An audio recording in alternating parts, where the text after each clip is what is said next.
अस्सलामुअलैकुम नाज़रीन। नाज़रीन मैं हूं अतीक रहमान और आप देख रहे हैं मेरा डिजिटल चैनल। नाज़रीन बड़ी तबाहकुन खबर है और बड़ा मतलब आपको ना ये इस बात का मज़ा भी आने वाला है, इस पे अफसोस भी होने वाला है, क्योंकि आज ना बड़ा मैं जो थैले से बिल्ली जो है ना वो बाहर आ रही है। वो कैसे बाहर आ रही है कि जी बुशरा बीबी जिनको सज़ा हुई है, ये तोशाखाना में सज़ा हुई है, जो अभी मुअत्तल की गई है। सज़ा भी मुअत्तल की गई है लेकिन सज़ा हो गई है।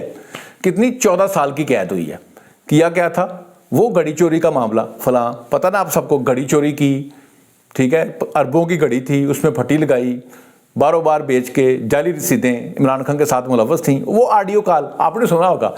अब क्या हुआ है, कहते हैं जी बुशरा बीबी को, जिसको सूरतकारी दी जा रही थी कि उसको बनी काला के अंदर, मतलब बाकी जो जितनी कैदी हैं वो रहे जेल के अंदर, और जरताज गुल भी जेल के अंदर रहे, मरीम नवाज भी जेल के अंदर रहे, ठीक है, और भी जितनी कैदी खवातीन है वो जेल के अंदर रहे। लेकिन बुशरा बीबी का दम चल जाता है ना, उनका भी शुफ चल जाता है जिस तरह शुफ सरकार का शुफ चलता है, ठीक है।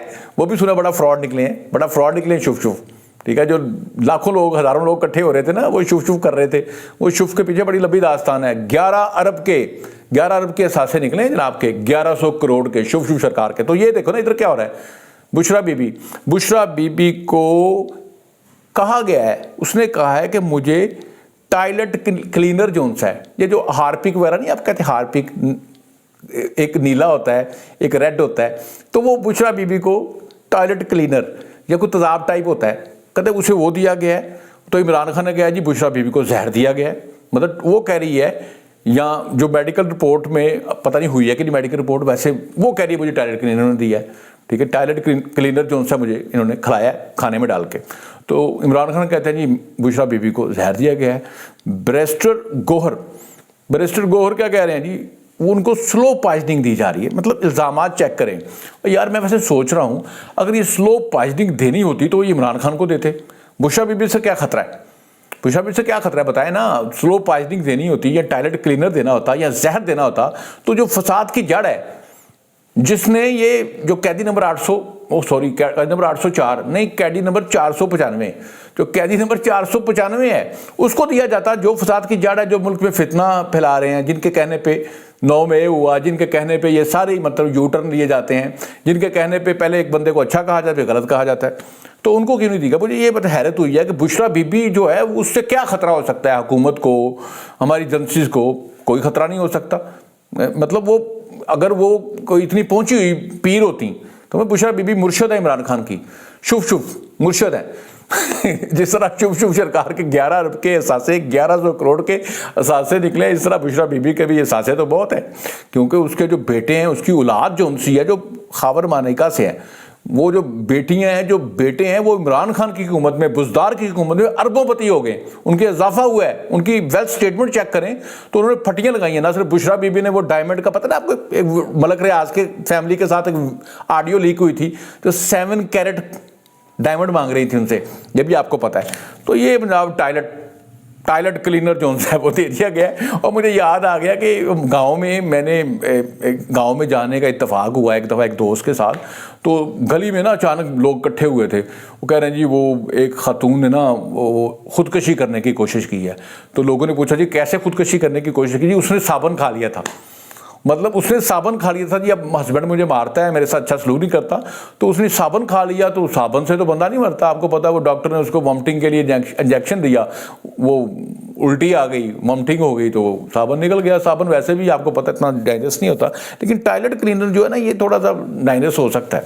लेकिन अभी तक कोई किसी रिपोर्ट में नहीं आया, ना इसका टेस्ट रिपोर्ट की गई है, ना ब्लड टेस्ट हुआ है, ना यूरिन टेस्ट हुआ है। हो तो फिर मैं कहूँ ये हो सकता है। दूसरा आप देख लें जनाब, ये जो 6 जज हैं इस्लामाबाद हाई कोर्ट के, इन्होंने जो ख़त लिखा है, उसके बाद फिर जो चीफ जस्टिस से मुलाकात के बाद प्राइम मिनिस्टर ने जो एक जुडिशल कमीशन बना दिया था तसद्दुक़ जिलानी साहब की क़यादत में, उन्होंने इनकार कर दिया उसको हेड करने से, क्योंकि पीटीआई ने इतना कंट्रोवर्शियल उसको बनाया।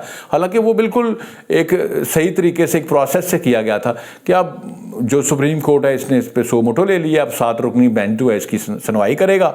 और मैं आपको बता दूं अगर ये जजों में मतलब हुआ ना कि जजों में फॉल्ट निकल आया ना, तो ये चीफ जस्टिस और ये 7 रुकनी बेंच ने उनके खिलाफ कोई फैसला कर दिया ना, तो आप देखिए पीटीआई करती क्या है। पीटीआई की फरमाइश पे किया गया, अक्सर काम इनकी फरमाइश पे करते हैं, लेकिन ये फिर भी नहीं मानते।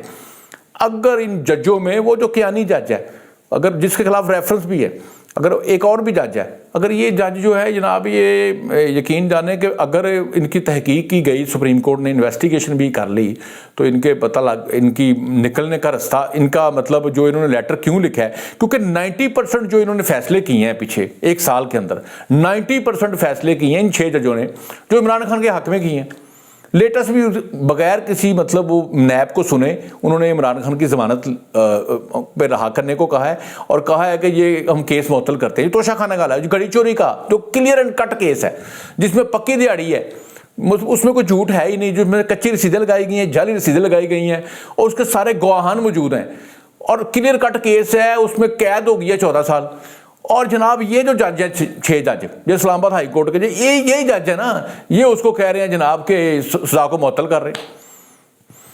आप खुद देख लेना, ये सारे 90% आप उनके आप में कौन सी किस केस में एजेंसी ने, किसी इंस्पेक्टर ने, किसी ISI के बंदे ने या किसी और ने आप पे रोप डाला हो या आपको इन्फ्लुएंस किया, आपको सबूत देना पड़ेगा ना, कहाँ कैमरा लगा था, किसको रिश्तेदार को तशद्दुद का निशाना बनाया, सारे इनको सबूत देने पड़ेंगे। ये सारे सबूत देंगे तो ये बचेंगे जनाब। तो मैं सिर्फ ये कह रहा था जनाब कि इसके अलावा एक नया आपको पता काम बन गया है, एक बड़ी डरावना काम हुआ है, जो फिल्मों में नहीं होता था, वो इंडियन फिल्मों में, जो हॉलीवुड की फिल्मों में, ये जो जज है ना, ये जो इस्लामाबाद हाई कोर्ट के 8 जज हैं टोटल, 8 को किसी ने 8 खत लिखे हैं, उसमें जो 4 खत लिखे हैं उनमें कोई खतरनाक पाउडर निकला है, खतरनाक पाउडर निकला है, जिससे मतलब हाथों को लग जाए या कोई हो सकता है कहते कोई खा ले तो शायद उसकी मतलब उसको जहर के बराबर है, इस तरह का कोई पाउडर लाया है। उस पर जनाब FIR दर्ज हो गई है।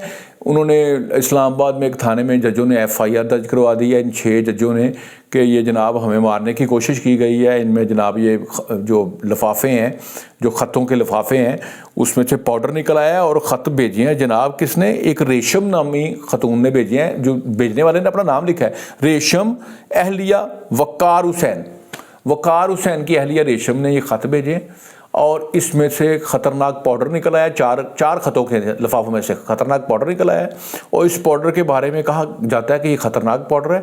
लेकिन इस पे जो अब FIR होगी, इस पर अब इन्वेस्टिगेशन होगी, और ये भी पता चल जाएगा ये खुराक किधर जाता है, ये जो पाउडर वाला है, क्योंकि पाउडरी पार्टी तो आपको पता है कौन सी है, किस पार्टी में लोग पाउडर पीते हैं, जो चरसे पीते हैं, ये हैश पीते हैं, चरसे हैश भी वही होगी ना, हैश पीते हैं। उसके बाद फिर जनाब कोकीन लगाते हैं, फिर वो आइस का नशा करते हैं। आपको पता तो है ना कहाँ से आता है, किस सूबे से ये नशा आता है, कहाँ पे लोग, वो शहद वाली सरकार, पता ना आपको, एक बंदा शहद लेके इमरान खान के लिए आया करता था, जो चीफ मिनिस्टर इस वक्त KPK है, KPK का चीफ मिनिस्टर जो है इमरान खान को शहद लेके आता था। वो कौन सी बोतल थी, जो विस्की की बोतल नहीं होती, उसमें लेके आता था, मतलब वो शहद इस तरह का होता था। वो शिकार भी लाता था, तितर बटेर चिड़े, बड़ा मजा का कबाब शबाब, बड़ा कुछ वो लाता था जनाब। आप देख लेना खान साहब के चर्चे देखे ना, कैदी नंबर 804, मतलब बेवकूफ़ों की इंतहा है। जूते पे लिख दिया कैदी नंबर 804, आप देखिए जूते भी कैदी नंबर 804 वाले बना लिए। और भाई 495, मैं बार बार बता रहा हूँ, कैदी नंबर 495 इंस्टेड ऑफ कैदी नंबर 804, इसको याद रखें। नाज़रीन, आज का वीडियो आपको मेरा कैसा लगा कमेंट्स में ज़रूर बताइएगा, और गालियाँ देने से परहेज़ कीजिएगा। पाकिस्तान जिंदाबाद।